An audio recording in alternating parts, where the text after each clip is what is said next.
السلام علیکم ورحمۃ اللہ وبرکاتہ۔ بسم اللہ الرحمن الرحیم۔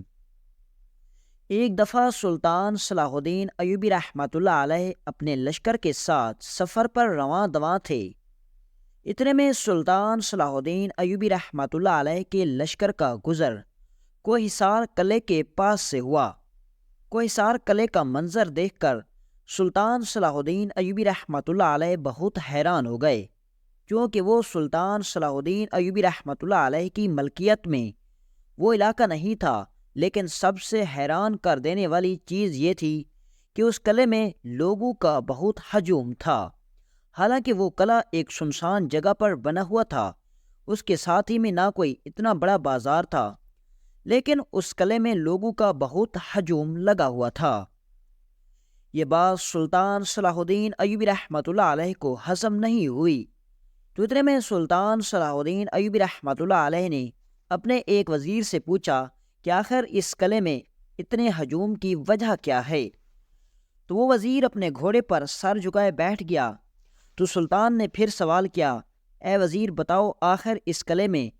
لوگوں کا اتنا زیادہ آنا جانا کیوں ہے؟ حالانکہ یہ قلعہ زمینی لحاظ سے سنسان جگہ پر ہے اور اس کے ساتھ میں ہی نہ ہی کوئی اتنا بڑا بازار موجود ہے، تو آخر اس قلعے میں لوگ اتنے زیادہ آ جا کیوں رہے ہیں اور اس قلعے پر کس کی حکومت ہے؟ تو اس وزیر نے کہا، حضور مجھے بتانے میں شرم آ رہی ہے۔ سلطان وزیر کی باتوں سے تجسس میں پڑ گیا۔ سلطان نے پوچھا، بتاؤ وزیر، آخر کیا بات ہے جس کو تمہیں بتانے میں شرم آ رہی ہے؟ تو اس نے کہا، حضور یہ کوہسار قلعہ ہے اور یہ بادشاہ رینالڈ کی ملکیت میں ہے، اور بادشاہ رینالڈ نے یہ قلعہ ایک عیسائی شہزادی کے حوالے کر دیا تھا، اور عیسائی شہزادی نے اس قلعے کو فحاشی کا اڈا بنا دیا۔ حضور اس قلعے میں نہ صرف عیسائی بلکہ صلیبی، حتیٰ کہ ہمارے مسلمانوں کے بڑے بڑے تاجر زمیندار اس قلعے میں جاتے ہیں، اپنی دولت لوٹا کر حسین و جمیل لڑکیوں کے جسم کے ساتھ کھیلتے ہیں اور چلے جاتے ہیں۔ اس لیے یہ قلعہ سنسان جگہ ہونے کے باوجود اتنا زیادہ پرہجوم ہے۔ یہ سن کر سلطان صلاح الدین ایوبی رحمۃ اللہ علیہ نے کہا، یہ قلعہ تو پھر ہمیں فتح کرنا ہوگا۔ یہ سن کر وزیر نے کہا، حضور اس قلعے کو فتح کرنے کے لیے اس جگہ پر ہجوم کو ختم کرنا ہوگا، اور اس ہجوم کو ختم کرنے کے لیے یہ فحاشی کا اڈا ختم کرنا ہوگا، اور یہ کام ناممکن ہے، کیونکہ یہ سلطان نور الدین زنگی رحمۃ اللہ علیہ کے دور سے لے کر آج تک یہ فحاشی کا اڈا چلتا آ رہا ہے، اور پہلے تو اس میں صرف عیسائی آتے تھے، اب تو صلیبی اور اس کے ساتھ ساتھ منگول اور اس کے ساتھ ساتھ مسلمان تاجر بھی یہاں آتے ہیں، اور یہاں ہر قسم کی نوجوان حسین و جمیل لڑکیوں کے جسم سے لطف اٹھاتے ہیں، اور اس کے بدلے میں ان کو بھاری رقم دے کر چلے جاتے ہیں۔ سلطان معظم بادشاہ رینالڈ کا کہنا ہے کہ میں جتنا محصول اپنی پوری ریاست سے نہیں جمع کرتا، اس سے زیادہ میں سونا صرف اس قلعے سے کماتا ہوں۔ یہ سن کر سلطان صلاح الدین ایوبی رحمۃ اللہ علیہ بڑے حیران ہو گئے اور سوچنے لگے کہ حرام کے کاموں میں بے شک زیادہ دولت ہوتی ہے، لیکن یہ اس کا انجام کافر نہیں جانتے۔ یہ سن کر سلطان صلاح الدین ایوبی رحمۃ اللہ علیہ نے کہا،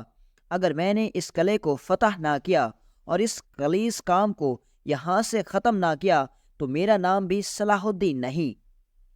پھر سلطان صلاح الدین ایوبی رحمۃ اللہ علیہ نے ارد گرد نظر دوڑائی، تو پھر سلطان فرمانے لگے کہ اگر یہ قلعہ ریاستی لحاظ سے بھی صرف قلعہ ہوتا تو بھی میں اس کو فتح کرتا، کیونکہ یہ جگہ سرحدی حفاظت کی وجہ سے بہت اہم ہے، لیکن جب تم نے بتایا ہے کہ اس قلعے میں فحاشیت پھیل رہی ہے تو پھر اس کو فتح کرنا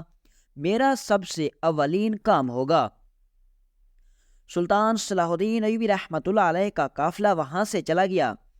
سلطان صلاح الدین ایوبی رحمۃ اللہ علیہ جب اپنے قلعے میں اپنے محل میں پہنچے تو سلطان صلاح الدین ایوبی رحمۃ اللہ علیہ نے علی بن سفیان کو حکم دیا کہ تم ایسا جاسوس بلاؤ جو اپنی موت سے بالکل نہ ڈرتا ہو،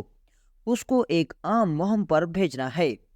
علی بن سفیان نے فرمایا، حضور کل صبح تک وہ جاسوس پہنچ جائے گا۔ اگلی صبح ایک جاسوس کو سلطان صلاح الدین ایوبی رحمۃ اللہ علیہ نے اپنے پاس بلایا اور کہا،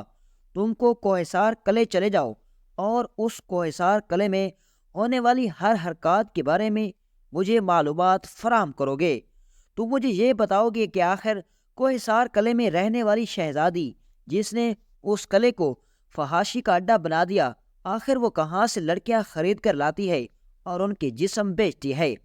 اور اس نے لڑکیوں کے جسم سے تجارت کر رکھی ہے؟ اور مجھے یہ بھی بتاؤ گے کہ آخر اس قلعے میں کون سی ایسی کمزوری ہے جس سے ہم اس کو فتح کر سکیں گے؟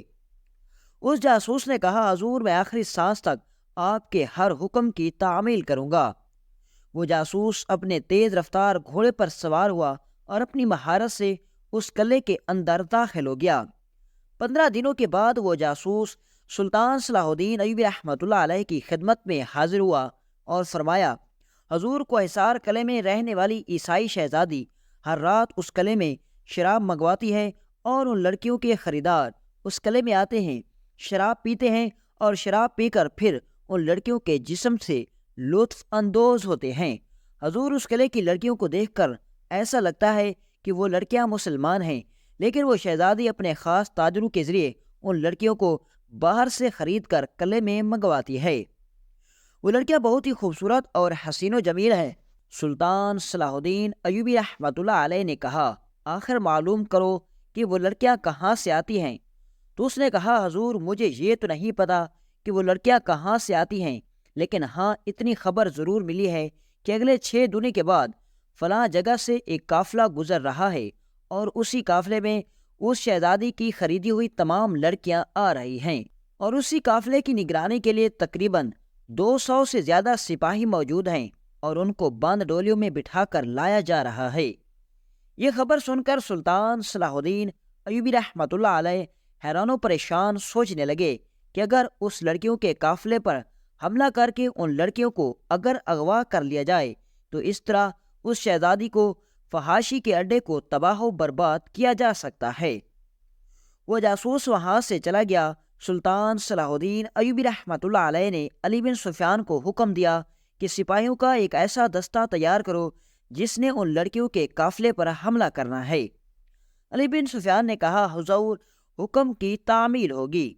جب مقررہ وقت پر وہ قافلہ وہاں سے گزرنے لگا تو سلطان صلاح الدین ایوبی رحمۃ اللہ علیہ کے سپاہیوں نے اس قافلے کے سپاہیوں پر دھاوا بول دیا اور ایک ایک سپاہی کو قتل کر دیا۔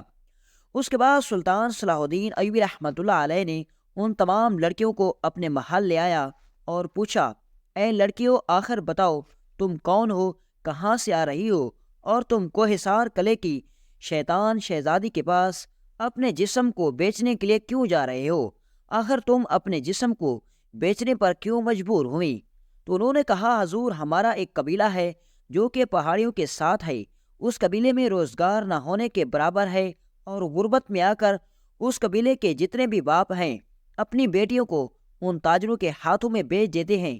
اور اس شیطان شہزادی کے تاجر اس قبیلے میں جاتے ہیں اور جو ان کو لڑکی پسند آ جاتی ہے ان کو اچھے داموں میں خرید کر اس قلعے میں لے جاتے ہیں، اور اس سے پہلے ہمارے قبیلے سے سینکڑوں کی تعداد میں لڑکیاں جا چکی ہیں۔ یہ سن کر سلطان صلاح الدین ایوبی رحمۃ اللہ علیہ نے ان لڑکیوں کو کہا کہ میں آپ سے وعدہ کرتا ہوں کہ میں آپ کے قبیلے کو اتنی دولت دوں گا کہ تمہارے قبیلے کو آنے والی نسلوں تک اپنی لڑکیوں کو بیچنے کی ضرورت نہیں ہوگی، لیکن اس کے لیے تمہیں میرا ایک کام کرنا ہوگا۔ ان لڑکیوں نے کہا، حضور آپ حکم کریں، ہم آپ کی خاطر جان دینے کے لیے تیار ہیں۔ سلطان صلاح الدین ایوبی رحمۃ اللہ علیہ نے لڑکیوں کو کچھ ایسی بات سمجھا دی، اور اس کے بعد سلطان صلاح الدین ایوبی رحمۃ اللہ علیہ نے ان سپاہیوں کے بھیس میں اپنے سپاہی ان لڑکیوں کے ساتھ بھیج دیے تاکہ وہ ان لڑکیوں کو اس کوہ سار قلعے میں لے جائیں۔ وقت گزرنے لگا اور 1 ماہ کے بعد اس جاسوس نے بھرے دربار میں سلطان صلاح الدین ایوبی رحمۃ اللہ علیہ کو آ کر بتایا، حضور جو فحاشی کا اڈا آج سے اتنے سالوں تک اتنی فحاشیت پھیلا رہا تھا، لیکن آخر اس میں ایسا کیا ہوا کہ وہ فحاشی کا اڈا تباہ و برباد ہو گیا۔ اب اس اڈے کی طرف کوئی بھی نہیں جاتا۔ حالانکہ شہزادی اس غصے میں آ کر اس نے اپنے قلعے کے اکثر سپاہیوں کو مار دیا کہ تم سے ہی کوئی غلطی ہو رہی ہے، لیکن اب ایسی کیا بات ہوئی کہ اس اڈے میں کوئی نہیں جاتا، اور وہ اڈا یعنی جو کہ قلعہ بالکل سنسان ہو چکا ہے، اور اس بات کی خبر جب رینالڈ بادشاہ کو لگی تو وہ سر پیٹتے رہ گیا، کیونکہ وہ اس قلعے سے بہت دولت کما رہا تھا اور وہ اس دولت کو سلطان کے خلاف سپاہیوں کو خرید کر استعمال کرنے والا تھا۔ یہ سن کر سلطان صلاح الدین ایوبی رحمۃ اللہ علیہ مسکرانے لگے اور کہا، بے شک ان لڑکیوں نے اپنا ہنر دکھا دیا۔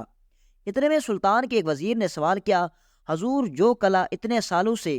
فحاشیت پھیلا رہا تھا، اس قلعے کو آج تک کوئی بھی فتح نہیں کر سکا اور اس شہزادی کو بھی کوئی نہ روک سکا۔ حضور، آپ نے محل میں بیٹھے آخر ایسا کیا اقدام کیا کہ اس قلعے یعنی کہ فحاشی کے اڈے کو تباہ کر دیا؟ تو سلطان صلاح الدین ایوبی رحمۃ اللہ علیہ نے کہا، اس کے پیچھے بہت بڑا راز ہے۔ تو وزیر نے کہا، حضور، آپ ہمیں اس راز کے بارے میں ضرور بتائیں۔ سلطان صلاح الدین ایوبی رحمۃ اللہ علیہ نے فرمایا کہ جب میں نے ایگروسار قبیلے کی لڑکیوں کو، جو کہ عیسائی شہزادی کے تاجروں کے ہاتھوں فروخت ہو کر کوہسار قلعے کی طرف جا رہی تھی، میں نے ان کو اغوا کیا تو وہ سارے کی ساری لڑکیاں مسلمان تھیں، لیکن غربت اور فاقوں کی وجہ سے مجبور ہو کر اس قبیلے کے ماں باپ ان لڑکیوں کو بیچ دیتے ہیں۔ میں نے ان لڑکیوں سے وعدہ کیا کہ میں تمہارے قبیلے کے لیے تجارت کا ذریعہ بناؤں گا اور تمہارے قبیلے کو اس غربت سے نکالوں گا، لیکن تمہیں اس کے لیے میرا کام کرنا ہوگا۔ انہوں نے کہا، بتاؤ سلطان معظم، آپ ہمیں جو کہو گے ہم آپ کی خاطر جان دینے کے لیے تیار ہیں۔ تو میں نے اپنے شاہی حکیم کو حکم دیا کہ تم ایک دن کے اندر اندر ایسی دوا تیار کرو جو دوا مرد کو سونگھاتے ہی اس کی مردانہ طاقت کو ختم کر دے۔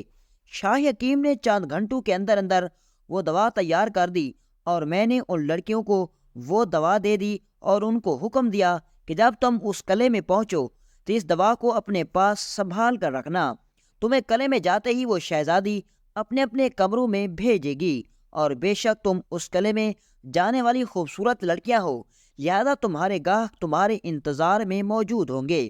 لیکن جیسے ہی تمہارے کمرے میں تمہارے خریدار داخل ہو تو ان کو یہ دوا سنگھا دینا۔ یہ دوا سونگتے ہی ان کی مردانہ طاقت ختم ہو جائے گی اور وہ سمجھیں گے کہ شاید لڑکیوں میں ہی کوئی مسئلہ ہے، اور وہ بغیر تم سے بدکاری کیے وہاں سے کچھ دیے بغیر چلے جائیں گے۔ اور آہستہ آہستہ جب اسی طرح چلتا رہا تو اس اڈے کی طرف آنا ہر کوئی بند کر دے گا، اور ان لڑکیوں نے ایسا ہی کیا اور میری یہ چال کامیاب ہو گئی، کیونکہ اب وہ فحاشی کا اڈا تباہ ہو چکا ہے، کیونکہ اس میں جو بھی جاتا ہے اس کی من کی مراد پوری نہیں ہوتی، وہ لذت حاصل نہیں کر سکتا، اس لیے اب اس اڈے کی طرف کوئی نہیں جاتا۔ اور جب اس بات کی خبر رینالڈ بادشاہ کو لگی تو وہ تڑپ کر رہ گیا اور غصے میں آ کر اس نے اس قلعے میں موجود عیسائی شہزادی کو قتل کر دیا۔ سلطان صلاح الدین ایوبی رحمۃ اللہ علیہ نے موقع پر چونکا مار کر اس قلعے میں موجود سپاہیوں کی مدد سے اس قلعے پر حملہ کر دیا اور اس قلعے کو بھی فتح کر لیا اور اس سارے علاقے کو بھی فتح کر لیا۔ اور جب اس بات کی خبر رینالڈ بادشاہ کو لگی تو اس کے پیروں تلے زمین نکل گئی، کیونکہ پہلے تو اس کے ہاتھوں سے اس کی تجارت کا بہت بڑا ذریعہ چلا گیا تھا، اور اب اس کے ہاتھوں سے وہ قلعہ بھی چلا گیا۔ اور سلطان صلاح الدین ایوبی رحمۃ اللہ علیہ نے اپنی بہترین عقل مندی کی وجہ سے دشمن کو بہت بڑی چوٹ پہنچا دی، اور سلطان کے خلاف تیار ہونے والی بہت بڑی فوج کا جو سونا اس قلعے سے جا رہا تھا وہ بھی سلطان نے چھین لیا تھا۔ اور پھر سلطان صلاح الدین ایوبی رحمۃ اللہ علیہ نے اس قبیلے کی لڑکیوں سے کیے گئے وعدے کے مطابق ان کے قبیلے کے ساتھ ایک بڑا سا بازار بنوا دیا، اور اس بازار میں تجارت کرنے کے لیے اس قبیلے والوں کی مالی مدد کی گئی۔ اور پھر تاریخ میں ملتا ہے کہ وہی قبیلہ بعد میں بہت بڑا شہر بن گیا تھا، اور اسی طرح سلطان صلاح الدین ایوبی رحمۃ اللہ علیہ نے ان مسلمان لڑکیوں کی مدد سے رینالڈ بادشاہ کو بہت بڑی شکست کا مزہ چکھایا۔